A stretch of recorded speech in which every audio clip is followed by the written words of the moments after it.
우리가 3월 23일 새벽 예배 함께 하나님의 말씀 나누도록 하겠습니다. 본문 말씀은 누가복음 21장 5절부터 19절까지의 말씀입니다. 제가 봉독하도록 하겠습니다.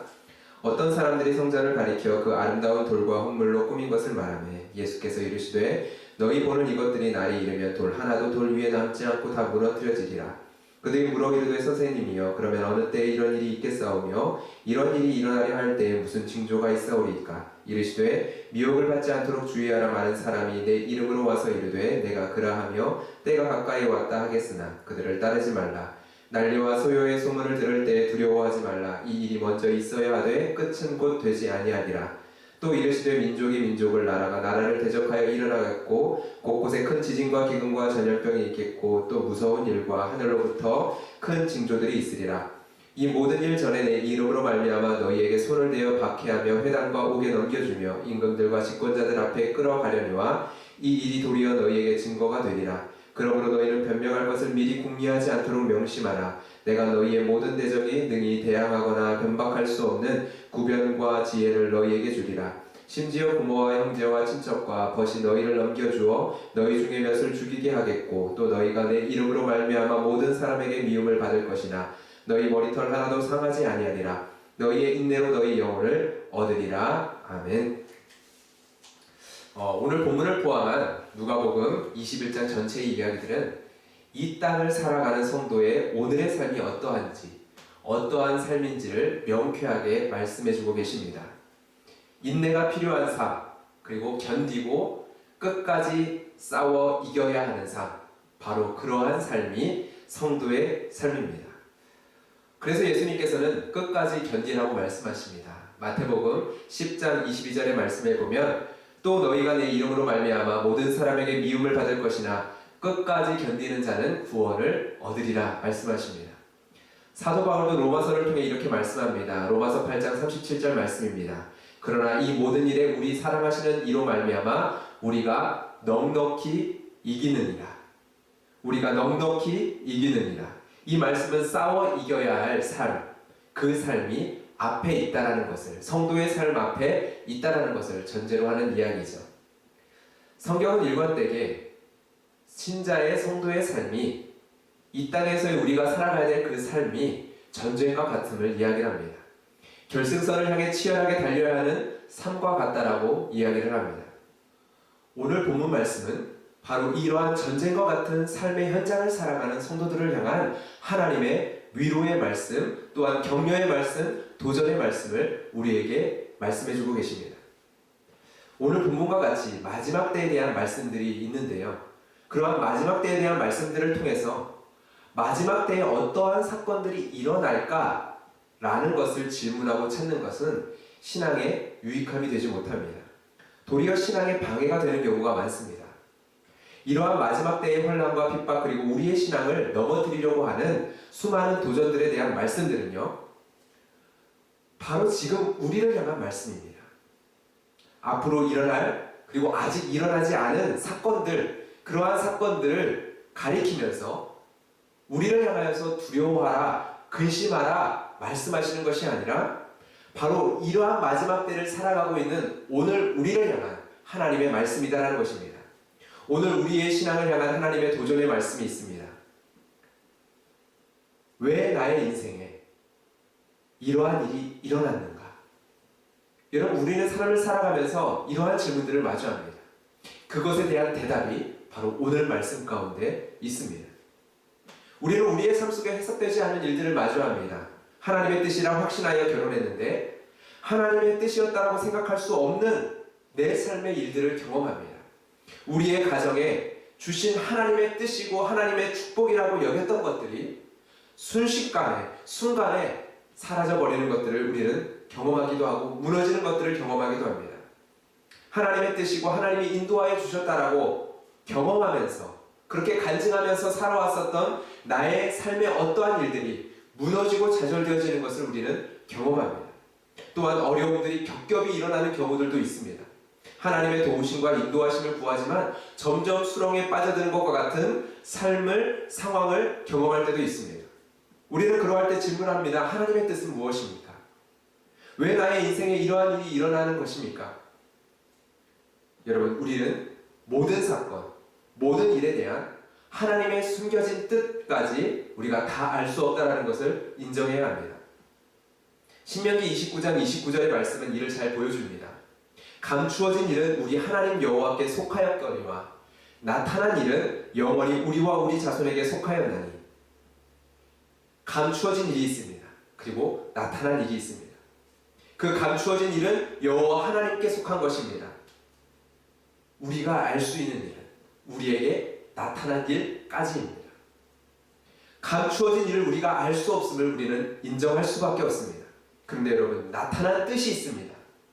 구원받은 성도의 삶이라도 이 땅을 살아가는 삶 속에 수많은 환난과 핍박과 어려움과 우리를 넘어지게 만드는 일들이 있을 것이다 라는 것입니다. 오늘 말씀과 같은 말씀들은요, 바로 그 사실을 우리에게 분명하게 말씀해주고 계십니다. 우리에게 나타난 뜻이죠. 우리에게 나타난 하나님의 말씀이죠. 그렇기에 하나님께서는 이 말씀들 속에 우리에게 말씀합니다. 인내하라, 견뎌라, 싸워 이겨라. 인내하고 견디고 싸워 이길 수밖에 없는 삶이 우리 가운데 있을 것인데, 그 가운데서 싸워라, 견뎌라, 인내하라. 오늘 본문의 19절의 말씀이 이러합니다. 너희의 인내로 너희의 영혼을 얻으라. 너희의 인내로 너희의 영혼을 얻으리라. 여러분, 인내해야 합니다. 인내가 필요합니다. 끝까지 인내하여 우리의 영혼이 구원을 얻는 그 자리까지 우리는 나아가야 합니다. 설령 왜 우리에게 이러한 일이 일어나야 했는지 하나님께 속한 그 뜻을 우리가 다 알 수 없을지라도, 여전히 우리의 인생을 향한 질문들이 남아있을지라도 우리는 인내의 경주를 끝까지 해야 합니다. 그렇다면 여러분, 우리는 어떻게 인내할 수 있을까요? 19절의 말씀 바로 앞절에 18절에 이렇게 기록되어 있습니다. 너희 머리털 하나도 상하지 아니하리라. 누가 이렇게 하시겠다라고 이야기하십니까? 하나님이요. 구약 성경에서 머리털 하나도 상하지 않는다라는 것은 관용구처럼 사용되는 표현입니다. 한 절만 찾아서 제가 읽어보도록 하겠습니다. 사무엘상 14장 45절의 말씀입니다. 백성이 사울에게 말하되 이스라엘의 이 큰 구원을 이룬 요단안이 죽겠나이까 결단코 그렇지 아니하리이다. 여호와의 살아계심을 두고 맹세하옵나니 그의 머리털 하나도 땅에 떨어지지 아니할 것은 그가 오늘 하나님과 동역하였음이니이다. 머리털 하나도 땅에 떨어지지 않는다라는 이 관용구는요, 완전한 안전을 보장한다라는 말씀입니다. 여러분 어떠십니까? 하나님께서 우리의 완전한 안전을 보장하신다라고 말씀하십니다. 여러분, 이 말씀이 여러분에게 답변이 되십니까? 하나님 왜 나에게 이러한 일을 허용하셨습니까? 하나님께서 죄를 조성하시는 분이 아닐지라도 모든 것의 주권은 하나님께 있지 않습니까? 그렇다면 왜 하나님은 이 일을 막아주시지 않으셨습니까? 왜 이러한 일을 방관하셨습니까? 왜 내가 그러한 선택을 할 때 막아주지 않으셨습니까? 왜 내버려 두셨습니까? 왜 길을 열어주시지 않고 응답하여 주시지 않으십니까? 여러분, 이러한 우리의 인생의 질문에 대한 충분한 대답이 되십니까? 나는 너를 푸른 초장으로 인도할, 안전한 물가로 인도할 여호와 하나님이다. 나는 너의 피난처가 되시는 여호와 하나님이다. 여러분에게 충분한 대답이 되십니까? 하나님께서는요, 이것이 성도들에게 충분한 대답이 된다라고 말씀하십니다. 절망 중에서 숨겨진 하나하나의 하나님의 뜻을 알 수 없을지라도 하나님은 너의 목자가 되셔서 그의 양떼의 머리털 하나도 상하지 않도록 지키실 분이다라는 이 사실이, 이 말씀이, 이 약속이 성도들에게 충분한 대답이 될 것이다라고 말씀하십니다. 여러분, 우리가 인내할 수 있는 이유, 우리가 견딜 수 있는 이유, 우리가 그리하여서 넉넉히 이길 수 있는 이유가 바로 이것이라고 말씀합니다. 그런데 만약에 나에게 충분한 대답이 되지 않고 있다면, 이러한 약속들이 우리에게 충분한 대답이 되지 않고 있다면 그 이유는 어디에 있을까요? 첫 번째 이유는 우리가 하나님께 둔감하여졌기 때문입니다. 내가 처한 당장의 현실로 인하여 우리는 그 문제에 너무나도 예민해져 있기 때문입니다. 그래서 그로 인하여 우리는 도리어 하나님 앞에, 하나님에 대하여 심각하게 둔감하여져 있는 것이죠. 두 번째 이유는 이것입니다. 출애굽 사건 가운데 계신 하나님만을 바라보며 바벨론에서의 하나님은 보지 못하고 있기 때문입니다. 우리는 출애굽 사건을 통하여 보여주신 그 하나님, 놀라우신 이적과 능력으로 그의 백성들을 구원하신 그 하나님, 그 하나님께서 동일하게 우리의 삶을 그렇게 인도해 주시기를 원합니다. 그리고 그렇게 나를 인도하여 주시는 것이 하나님의 뜻이라고 생각합니다. 이스라엘 백성들을 출애굽시키시면서 행하신 그 하나님의 놀라운 이적과 능력, 그것이 나의 삶 가운데 드러나고 나타나야, 나의 문제와 상황 가운데 드러나고 나타나야 그것이 하나님의 인도하심이고 하나님의 뜻이라고 우리는 생각합니다. 하나님이 이렇게 해주시는 것이 좋겠다라고 생각하는, 바로 나의 상황에 대한 나의 요구, 나의 필요, 그것만이 보이는 것이죠. 즉 홍해 바다를 가르시면서 그들을 인도하시고 부르시는 하나님이 보이는 것이 아니라 하나님이 가르신 홍해 바다의 그 놀라운 기적만이 우리의 눈에 보이는 것입니다. 그것만이 소망되어지는 것입니다. 그런데 여러분, 구약 성경에서의 하나님은요, 출애굽시키신 그의 백성이 다시금 포로로 끌려가는 상황 속에서도 그들을 인도하시고 그들을 붙드신 하나님이십니다. 70년이라는 긴 시간 동안 믿음의 백성들, 구루토기와 같은 그의 백성들을 견고하게 붙드시고 지키시고 다시금 주의 나라로 돌이키시게 하신 하나님이십니다. 우리는 내 삶에 하나의 사건, 그 하나의 사건 속에서 하나님의 뜻이 무엇이냐고 물으며 우리는 때로는 흔들립니다. 심한 풍랑 속에서 요동치는 것처럼 우리는 흔들립니다. 그러나 하나님은 내 인생을 창세전에 선택하셨고 예수 그리스도의 그 언약의 피로 구원하셨고 마침내 영원한 생명의 자리까지 이끌고 가실 것을 말씀하셨습니다. 우리는 내 인생의 하나의 사건 속에서 그 하나의 사건으로 인해서 하나님의 인도하심을 오해하고 낙심하고 불신에 빠져 흔들리는데, 하나님은 이미 우리에게 영원한 생명을 주셨다라고 말씀하십니다. 그리고 그 사랑에서 그 무엇도 끊을 수 없다라고 말씀을 하십니다. 하나님께서 끝까지 주의 백성을 그 사랑으로 견디게 하시고 이기게 하심으로 마침내 그 구원의 완성을 이루실 것이다라고 말씀하십니다. 주의 거룩한 성도 여러분, 그렇기에 인내로 영혼을 얻으십시오. 하나님께서 우리의 머리털 하나도 상하지 않게 하실 것입니다. 그렇게 우리를 지키실 것입니다. 하나님이 우리의 유일한 반석이시오 피난처가 되실 것입니다.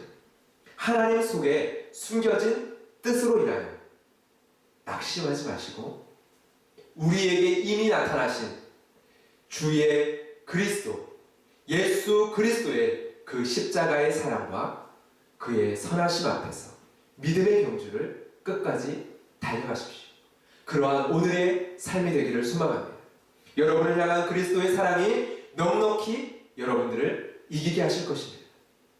힘써 싸워 나아가십시오. 오늘 이 말씀을 붙들며 오늘도 흔들거리고 요동치고 있는 내 삶의 문제가 있다면 그 하나의 사건이 아니라 창세 전에서부터 시작하여서 예수 그리스도의 십자가와 영원까지 나의 인생을 계획하시고 붙드심과 약속하신 그 하나님의 말씀 안에서 우리가 주의 말씀을 기억하며 이 시간 기도하며 나아갑시다. 주님, 이기게 하여 주시옵소서. 우리의 머리털 하나도 상하지 않도록 지켜주시는 그 하나님 안에서 우리의 머리털 하나까지도 다 세심받으신 그 하나님 안에서 오늘도 힘써 싸워 나아가는 믿음의 경주를 나아가게 하여 주시옵소서. 우리 같이 함께 말씀을 붙들며 기도하며 나가도록 하겠습니다. 살아계신 하나님 아버지, 이 시간 우리가 주의 말씀을 붙들며 나아가길 원합니다. 마지막 때를 살아가며 마지막 때를 살아가는 주의 성도들을 향한 하나님의 이 격려의 말씀과 위로의 말씀과 도전의 말씀 앞에 우리가 믿음으로 반응하며 나아갈 수 있기를 원합니다. 이 말씀이 우리의 심령 가운데 온전히 들려지게 하여 주시옵소서. 하나님, 인내함으로 너희 영혼을 얻으라 말씀하신 하나님의 그 말씀이 우리 가운데 하나님 들려지게 하여 주시옵소서. 우리의 머리털 하나까지도 다 세심받으신 그 하나님께서 우리의 머리털 믿으며 나아갈 수 있도록 주님 축복하여 주시옵소서. 이 말씀이 우리에게 위로가 되고 힘이 되고 능력이 될 수 있도록 우리의 인생이 대담이 될 수 있도록 주님 축복하여 주시옵소서. 이 말씀이 우리의 귓가에 들려지게 하시고 우리의 심령에 들려지게 하여 주시옵소서. 나의 인생 가운데 일어나는 어떠한 하나의 사건, 그 하나의 사건 속에서 하나님의 뜻을 알지 못하여서 우리가 방황하고 흔들리며 우리가 낙심될 때 하나님 그 하나의 사건의 문제 속에서 우리가 낙심하는 것이 아니라 하나님 아버지 하나님의 뜻을 우리가 다 알지 못하지만 이미 우리 가운데 알게 해주신 하나님의 뜻을 붙잡으며 그 안에서 충분히 하나님 우리가 주의 말씀에 대답과 하나님의 위로를 얻게 하여 주시옵소서. 우리를 기르시고 우리를 돌보시는 그 주님, 우리 목자 되시는 주님, 우리에게 피난처 되시는 우리의 쉴만한 물가로 우리를 인도하실 것을 우리가 바라보고 소망하며 이 새벽에도 주님 앞에 나아가게 하여 주시고 주의 이름을 부르짖으며 나아갈 수 있는 은혜를 허락하여 주시옵소서. 감사하며 예수 그리스도의 이름으로 기도드렸습니다. 아멘.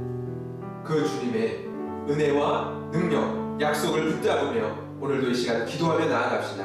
우리의 삶의 기도의 제목, 또한 우리가 교회를 위하여, 예배를 위하여, 우리의 공동체들을 위하여 하나님 앞에 이 시간 기도하며 주님 앞에 나아가도록 하겠습니다. 기도하겠습니다.